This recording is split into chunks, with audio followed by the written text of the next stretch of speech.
Howdy. You know, Jojo's Bizarre Adventure Part 5, Golden Wind, has been over for about 2 weeks now, and I'm sure you all know what that means. I've lost all sense of purpose and meaning in life. But I think the best way to combat these feelings of hopelessness and uselessness in my life is to channel into something positive. So what we're going to do is we're going to work on getting myself, my Jojo body, to really fill the gap that they left in my soul.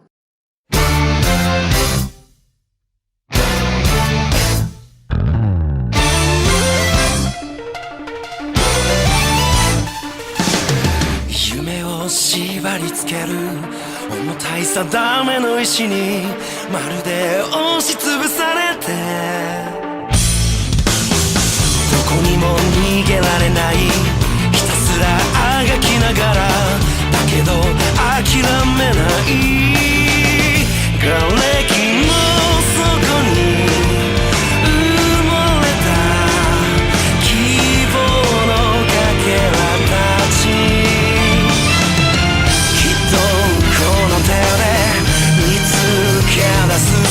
世界を変えるために Fighting God 自分の道を信じたものだけがいつか輝ける命の限り神にも逆らい戦い続け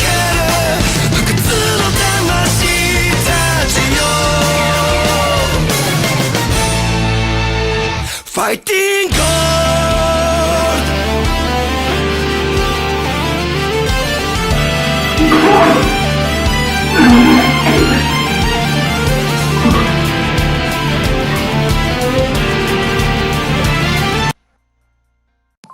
Well, I finished the workout, and I followed my diet, pretty religiously, but I still don't have the body of a Japanese He-Man escort.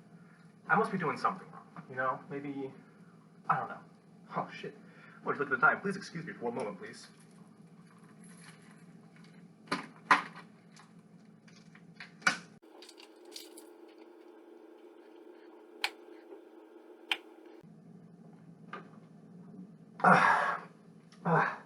Well, hey, check it out. Beer Mountain. Well, I guess it means time to start the Jojo video, so, let's get to it. Oh, wait a minute, somebody's giving me a little ring here. Hey there. Oh, PewDiePie, is that you? Oh, thanks. What's going on, man? What? Literally every other anime YouTuber did a Jojo video, and I'm late to the party, and they're all more talented and more eloquent than I am, and a much larger audience, and can get their points across a lot better in 90% every single way. Alright, well, thanks for calling, PewDiePie. Yeah, just son of a...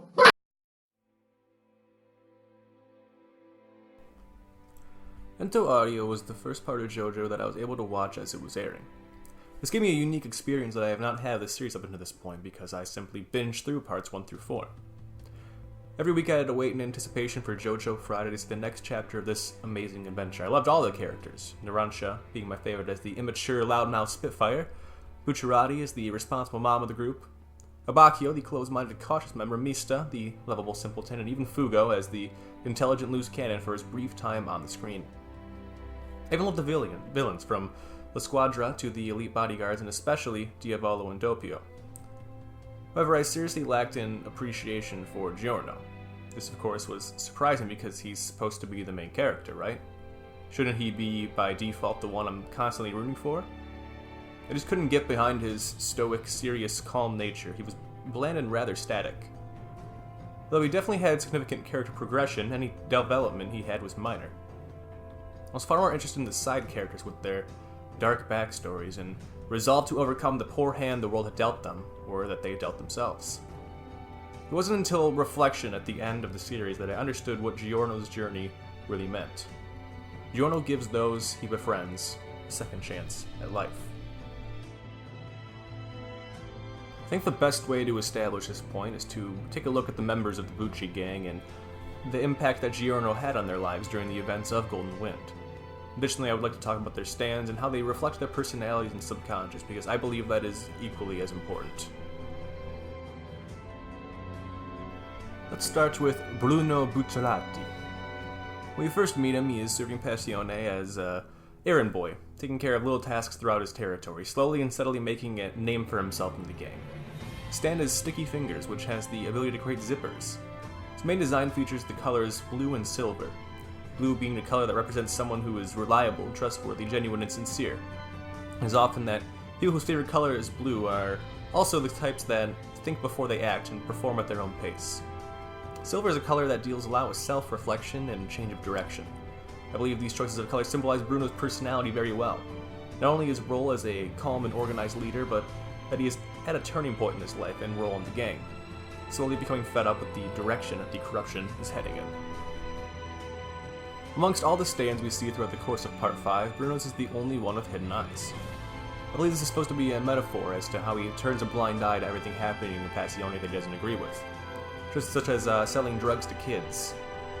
Spikes are also often an indication of a villain, so I believe the spikes on his stand are due to his own personal views of himself as a bad guy for not doing anything to actively stop the parts of the mafia he wishes to change.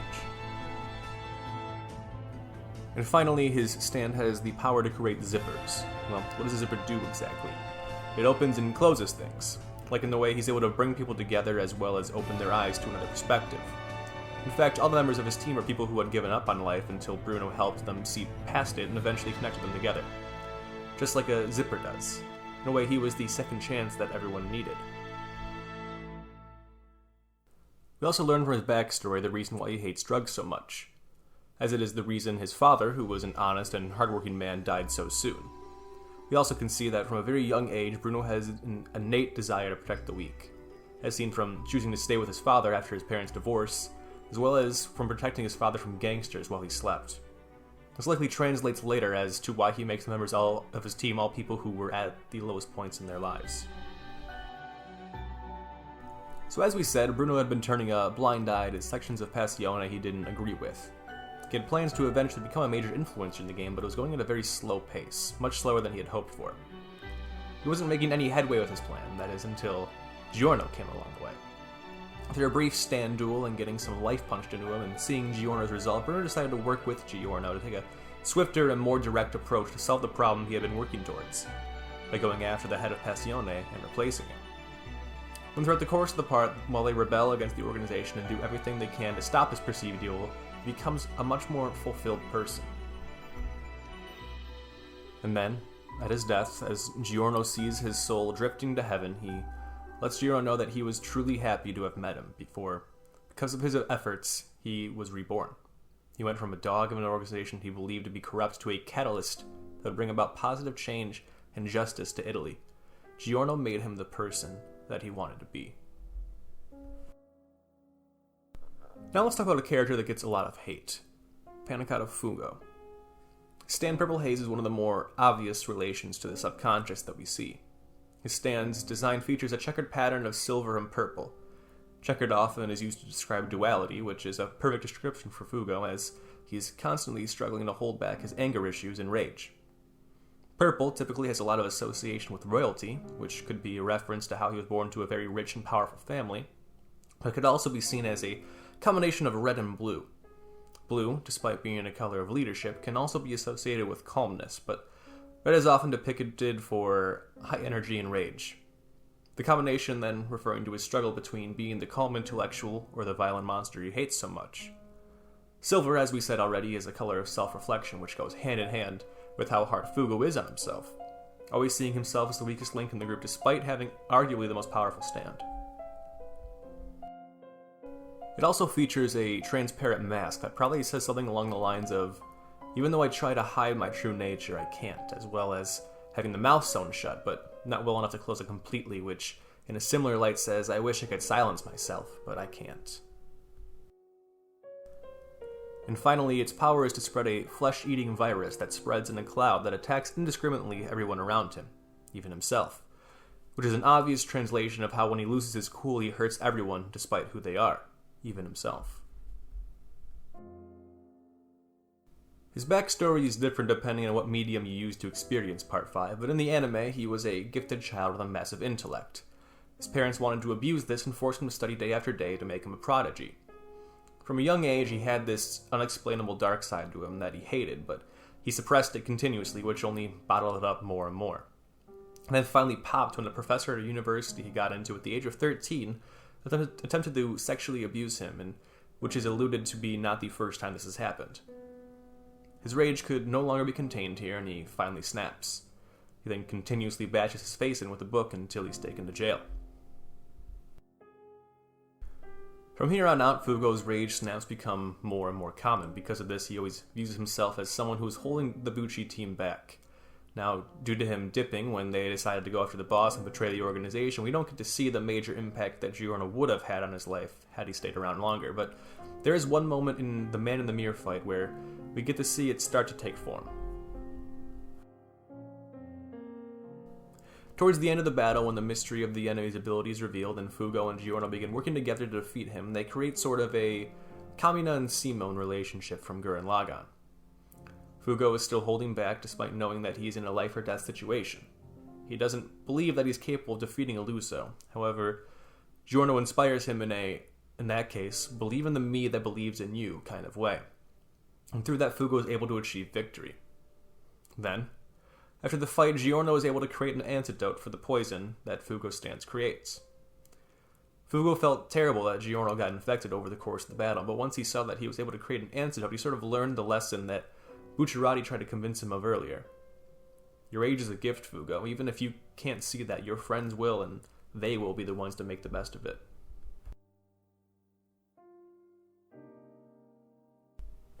Okay, now I want to talk about my favorite member of the gang, Narancia. His stand Aerosmith materializes as a small two-way airplane capable of large-scale destruction.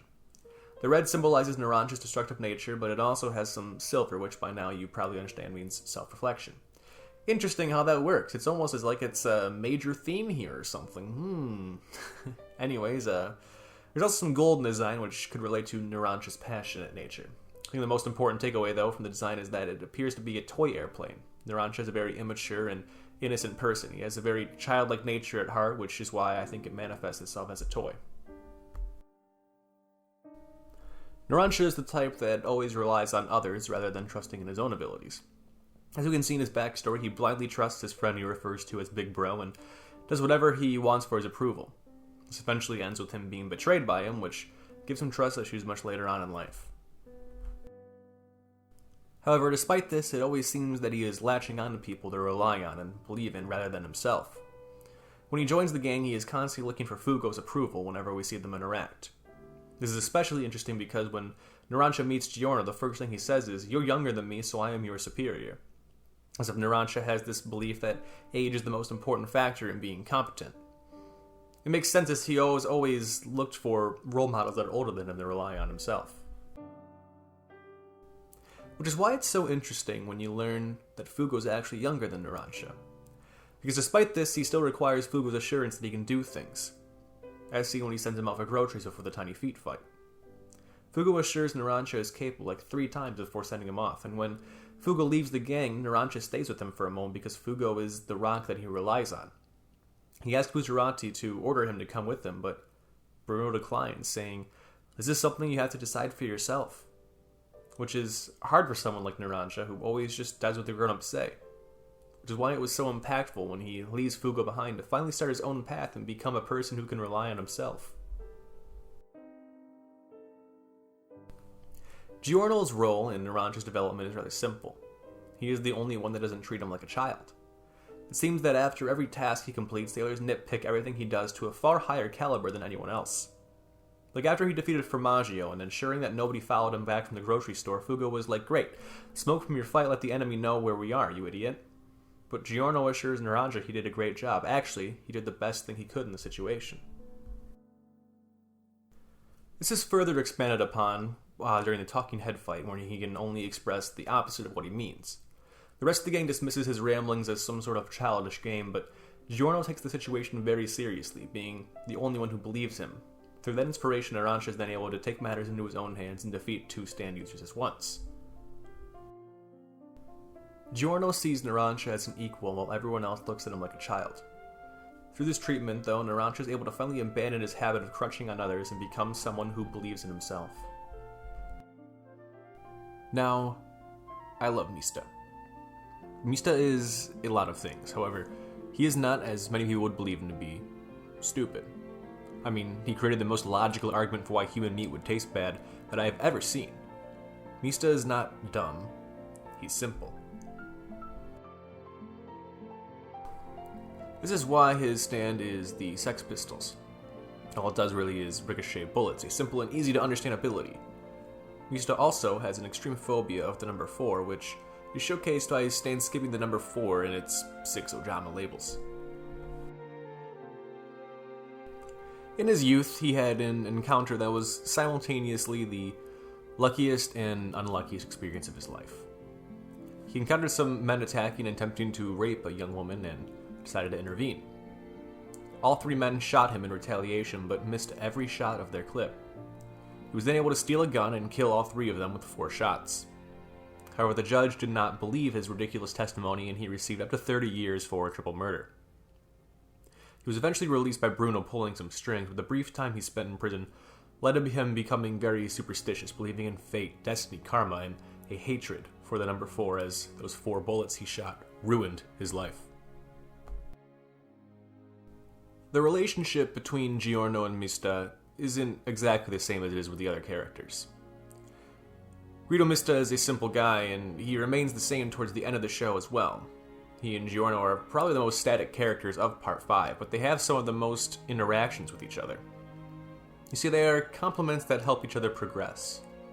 Giorno is a man who is controlling fate, while Mista is someone who changes fate. Which is ironic because he is the one of the group that believes in fate so heavily.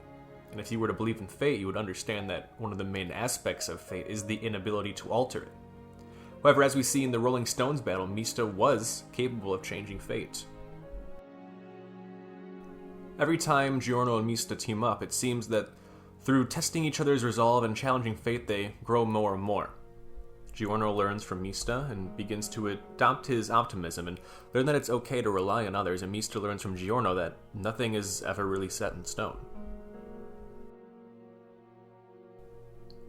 Now it's time to talk about everyone's favorite goth daddy, Bacchio. Bacchio is probably the character that was most impacted by Giorno on the journey. His stand is Moody Blues. Its color is a gradient of light and dark purple with a silver midsection.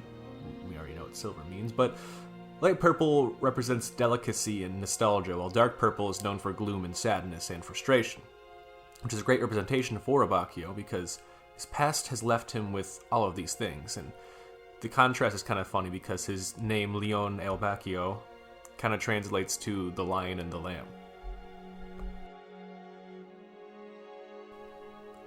A while back, as a young police officer, Bacchio tried to do the world justice by making it safer. However, the corruption of the police and rampant criminals got to him over the years, and he decided to take a bribe from a small-time criminal, thinking that no matter what, the results will be the same anyway. They'll just pay someone else to let him go. At least here it results in me getting some extra cash. However, this choice results in Bacchio's partner getting killed later on by that same small-time criminal, a criminal who would not have been on the streets if Bacchio did a better job. Bacchio is tortured by his mistake, and he spirals into a deep depression, never forgetting his mistakes in the past and always replaying them in his mind. This is why Moody Blues has the ability to replay past events with perfect accuracy. It reflects Bacchio's subconscious desire to not only change the past, but his obsession with it. Bacchio doesn't like Giorno. When they first meet, he hazes him by making him drink his urine, and throughout every step of their mission, he talks down to him as his superior and constantly bullies him.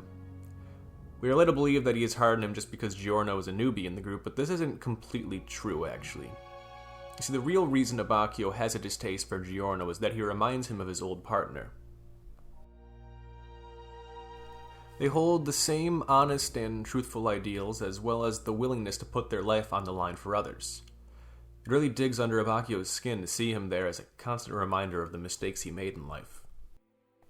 I guess, in summary, Bacchio is just a person who cares about the result. It doesn't matter how you get there if the result was going to be the same every time.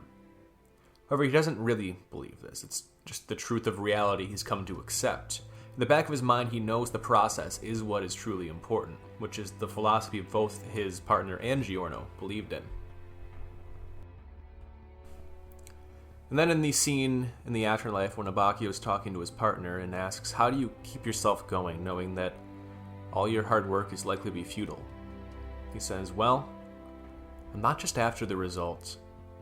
When all you want is the result, you start looking for shortcuts, and if you take that shortcut, you might lose sight of the truth. You'll become less motivated. I think the most important thing is the will to find the truth. As long as you have that, even if the suspect gets away this time, you'll get them eventually, right? Because that's what you're after. Don't you think so? Giorno is also someone who embodies these beliefs, and Abakio used to be someone who did as well. He had since abandoned them, and that is why he was always so pissed at watching Giorno succeed, because he embodied his beliefs in a way he wished he could. The "don't you think so" Abakio's partner gives to him at the end of his speech feels less like a suggestion and more of a recollection, as if he's saying, I know you think this too. I'm right, aren't I? This idea of taking shortcuts to find the truth and losing sight of it along the way is also the embodiment of the main antagonist, Diavolo. As said by his own words, no matter who you may be, everyone goes through their ups and downs. You succeed and you fail, but if you happen to find the pitfall, known as the future, that is right in front of you and manage not to fall in, you will never experience a setback in your life. Abakio looked at himself as someone who never finished anything. Someone who always gave up too soon and wasn't capable of doing a good job. But as we can see throughout the course of Golden Wind, Abakio was someone who fought long past the time to give up. Especially as he dies, yet wills Moody Blues to take the form of the boss as it crumbles away, just to fulfill his final mission. I believe this has to do with Giorno's influence on him, and it's also worth mentioning that Abakio held on to a piece of the statue even in death, knowing that Giorno would notice it and know what to do with it to find the clue he left behind for them. After all, it's up to the ones who are left behind to find our truth. This final act shows how much Abakio truly respected and trusted Giorno. It truly is so poetic that Giorno, someone who believes that the effort is what constitutes the results, and that you shouldn't take shortcuts, just like Abakio wanted to believe in, is the one to eventually take down Diavolo by punishing him for taking shortcuts and forcing him to never follow the truth. In a way, Gold Experience Requiem is just the embodiment of all those ideals. Giorno is, like we said, a character that doesn't go through a whole lot of development throughout the course of the show. This is because he is already a fully developed character when we meet him. He does grow and he does learn throughout the course of the story, but it is the other main characters that need to develop into the person they want to be. Somewhere along the line, they lost sight of what was important. But Giorno has always known what his truth is. He has a dream to become a gang star, and that will never change. Giorno's stand, Gold Experience, has the power to give life. Whether you want him to or not, Giorno is the type of person who will have an effect on you. Giorno touches everyone around him and makes them see the truth. He makes them feel alive. He gives them new life. He helps them find their own truth. And that is why he's a fantastic Jojo. Arrivederci.